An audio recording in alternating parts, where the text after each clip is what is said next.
guys, welcome to my channel. This is my first video and I'm going to be reviewing the Ariel Rider X-Class 52 volt. I've had this bike for about 3 weeks now and I honestly love it. Love it so much I wanted to do just a video on some of the upgrades I've done and my riding experience with this bike. So first we'll go over some specs on this bike. So this is the X-Class 52 volt standard version. There is a step-through version that doesn't have these bars coming over the top to make it easy to get on and off the bike.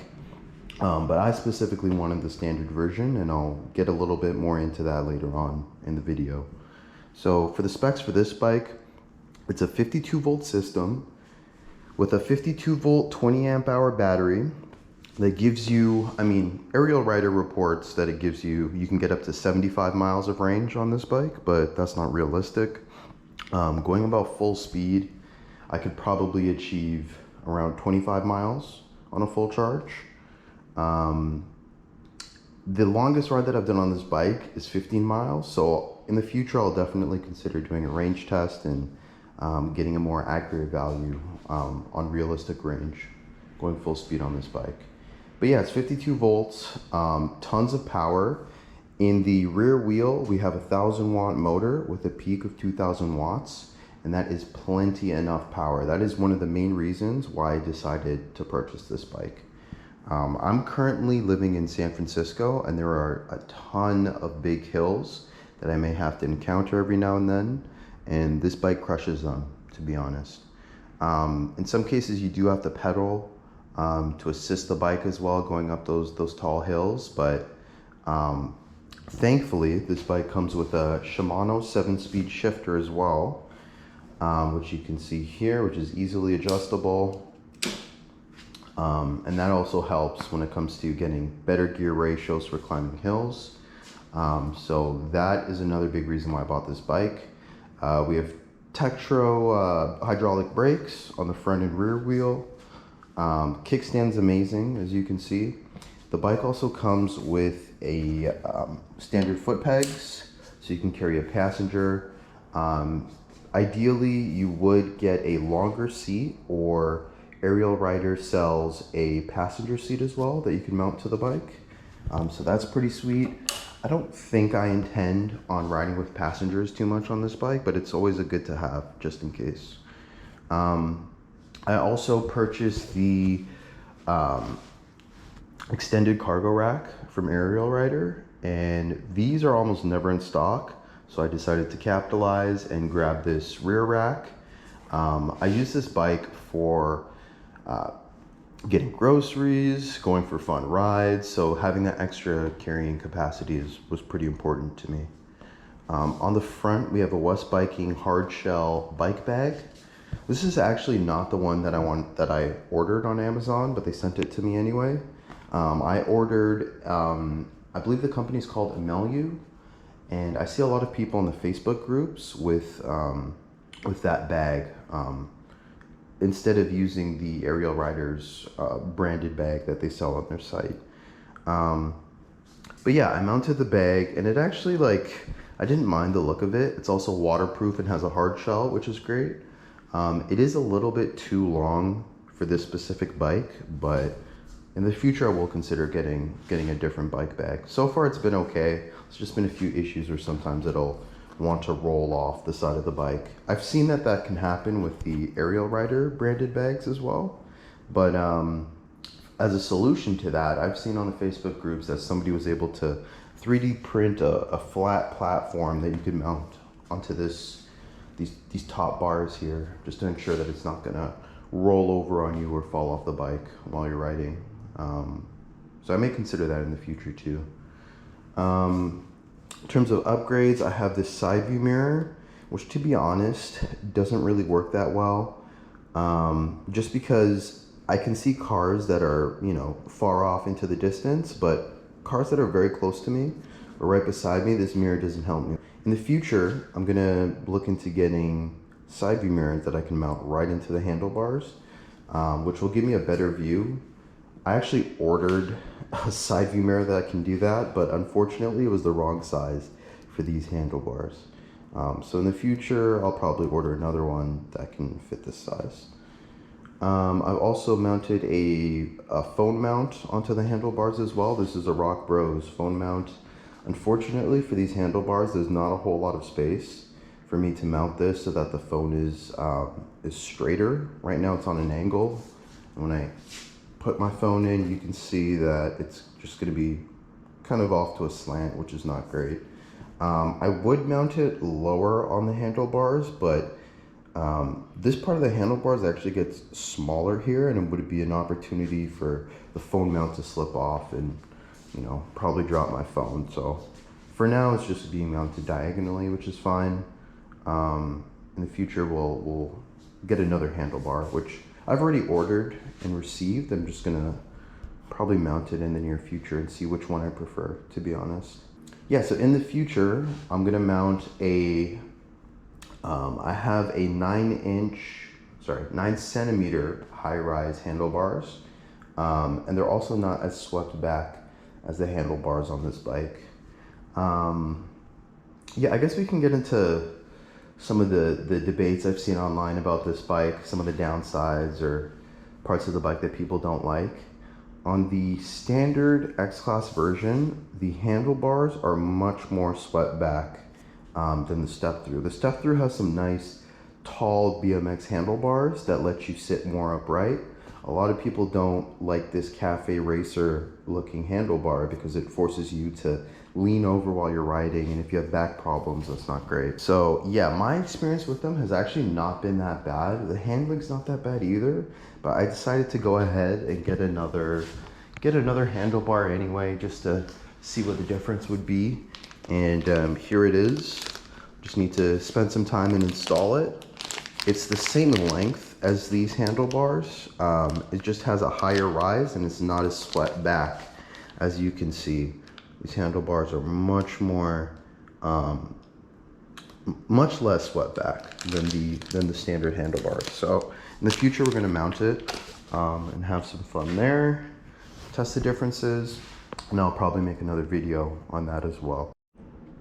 So in the back, I decided to also purchase a pannier bag just to help me with carrying more groceries when I come back, because normally I go to Costco and, you know, there's always a ton of things that I want to grab from Costco, and having the extra carrying capacity is great. I carry another large bag with me, a large backpack. So these are just for extra space, for anything that doesn't fit in my bag. Yeah, it's a really beautiful bike. I've honestly loved riding it. I ride it almost every day. I've put about 130 miles on it so far, and I've really been enjoying it. One thing I forgot was I also mounted a horn on the handlebars as well. This is a very cheap horn I got on Amazon, and it's much louder than the bell that they supply you with the bike. The bell with the bike is really quiet, and I'm mostly riding this bike on roads when there's no bike lanes, and I need the ability to let cars know I'm in their vicinity or near them. So that's really good for safety. I've seen a lot of complaints about the seat on this bike as well, but to be honest, I mean, the longest ride I've done is 15 miles, and I have not had any terrible experiences with the seat. That's just my personal opinion. In the future, I will definitely get the longer custom seats that I've been seeing on the Facebook groups. There's about 2 or 3 people who will custom make seats for the Ariel Rider X-Class, and along with a bunch of other bikes as well. In terms of future upgrades, one of the big reasons I went with the X-Class standard version and not the step-through is just the extra space that you'll have to mount a second battery. In the future, hopefully, I want to do a project where I'll upgrade the bike from the 1,000 watt motor to either a 3,000 watt or 5,000 watt kit. I've seen a lot of people buy kits from E Street Rides and pretty much swap the motor, add a 72 volt battery, and it completely turns into a new bike. You're able to hit speeds of 50, 60 miles per hour, which is great. So possibly in the near future, that's something I'm exploring, and I wanted to have the extra space to be able to do that. Or if I didn't want to do that and change my mind in the future, then I can simply just mount a 52 volt triangle battery, and have it just sit in this empty space here, doubling my range or extending my range by a ton of miles. So that's a big upgrade that I'm trying to figure out. Either I go the 52 volt extra battery route or completely revamp the bike and go with a 5,000 watt motor kit, 72 volt battery. Yeah, for the batteries also, I've seen a ton of videos on powerful lithium and the special type of cell that they use. They use a moly cell, which is able to retain charge and maintain current for a much longer duration than standard batteries. On a Panasonic battery, like what Ariel Rider provides you with, the charge eventually over time as you're using the bike is going to dissipate, and then the current is also going to fall off. So you'll notice if you're at half battery, you're actually not able to reach the top speeds on the bike, like as if you were running it at full battery. Also, yeah, on the rides that I've done, the highest speed I've hit on this bike is about 38 miles per hour, but that was going downhill, one of the big hills in San Francisco. I was pretty much bombing down it, which I don't advise people to do. On flat ground, I will say the top speed that I've experienced is about 36 miles per hour as advertised. So I'd say the speeds that are advertised, the top speed at least, is very accurate from Ariel Rider. Yeah, the only one complaint that I've experienced and seen online that I kind of agree with this bike, in my opinion, it's like the only main downside, is this rear suspension. This rear suspension is 1,000-pound rated spring, and it's just too much weight that you'd have to apply to it to get it to compress. So it still feels like a very stiff ride when I'm going over bumps. In fact, sometimes I'll lift my butt off of the seat if I see a pothole or anything that might give me trouble. So that's something I'm planning to upgrade. I've seen people on the Facebook groups swap the 1,000-pound spring for a 350-pound spring. So that's something I'm going to explore in the future. I still want to do some more research. There's some concerns, like if you want to carry a passenger and you swap it to a 350-pound spring, that might introduce problems where the rear of the bike may actually end up hitting the rear wheel fender and the wheel possibly. So that's just something I need to figure out and do some more research on. Putting this bike together, I put it together by myself. It wasn't too complicated. The manual provides well enough instructions, and there's tons of videos online in case you wanted just a reference or help with putting it together.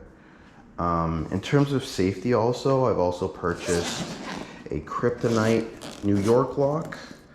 This one I've seen suggested on Reddit tons of times. I'll just show it to you here. You have the big New York lock Kryptonite. And honestly, it's like the highest duty lock that I have with this bike. I also have a chain lock that came with another scooter that I have. And I actually use both locks when I decide to leave the bike for a extended period of time. Always want to keep the bike locked up and safe, especially in San Francisco. It's very easy to have your bike, your scooter, even your car stolen. So having that peace of mind is really important. I also purchased a vibration or motion sensor alarm as well. I just haven't installed it on the bike, or I haven't felt the need to. When I do my grocery runs, the longest I'm leaving it for in the parking lot is about less than an hour at least, and I just lock the bike up with the 2 locks. And for somebody to go into Costco and attempt to steal your bike when there's tons of traffic of people coming to and from the store just doesn't make sense. If I wanted to take this bike out, let's say, and go for lunch or wanted to walk around San Francisco, and I'd be leaving it alone for a long time, then I would probably bring the motion sensor alarm, probably mount it. I'm not sure exactly where, either around the control box or somewhere near the handlebars. And that would give me a little bit more peace of mind. It comes with a remote, so just like a car key, you're able to unlock and lock it. And once you lock it, if anybody comes along to the bike and tries to move it, it will set off an alarm that will help, you know, notify other people in the area that, hey, somebody's trying to steal your bike. So yeah, that's something still need to figure out when I want to install and where I want to install it. In terms of the upgrades that I've done to the tires, I've seen people give these tires a little bit of hate, not too much hate, just that they're not the best for riding on the road. They're great for off-roading, and I don't really do too much off-roading on this bike, but especially in San Francisco, there's a lot of broken bottles and nails that you have to worry about on the road. So to mitigate those fears, what I've done is I filled the front tire with slime, which is a tire sealant that I'm sure a lot of you have heard of. And then in the rear wheel, I actually filled the tire with something called armadillos. And if any of you have heard of Flat Out, it's very similar to that tire sealant. It's Kevlar based, so it's a much stronger sealant than your standard slime. And the reason why I put the armadillos in the rear tire, not the front, is I only had so much armadillos to put in the tire. So, to put in both tires. So I decided to go with a rear one, since I've seen a lot of people, when they do get flats, it's mostly on the rear, I assume, because that's where most of the weight is, and if you run over something sharp, it's more likely to puncture. So we have the nice armadillos tire sealant in the rear, and then slime in the front wheel. The reason why I actually had armadillos before I even received my bike is that I actually have another EV that I sometimes use, and this is the Varla Pegasus.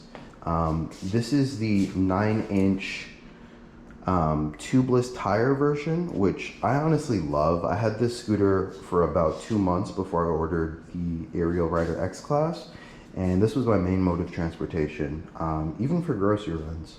This bike has actually been through a lot, and I plan on doing another review vid for this scooter in the near future, so stay tuned for that. But yeah, this is my Ariel Rider X-Class, and I hope you guys stay tuned. Please like and subscribe the video. I'm gonna have a bunch of ride vlogs that I'm gonna be uploading soon. I do a lot of night riding on this bike, and yeah, I'm hoping to post a lot of these videos, get some content for you guys. Yeah, so stay tuned, subscribe and like the video, and I'm out. Peace.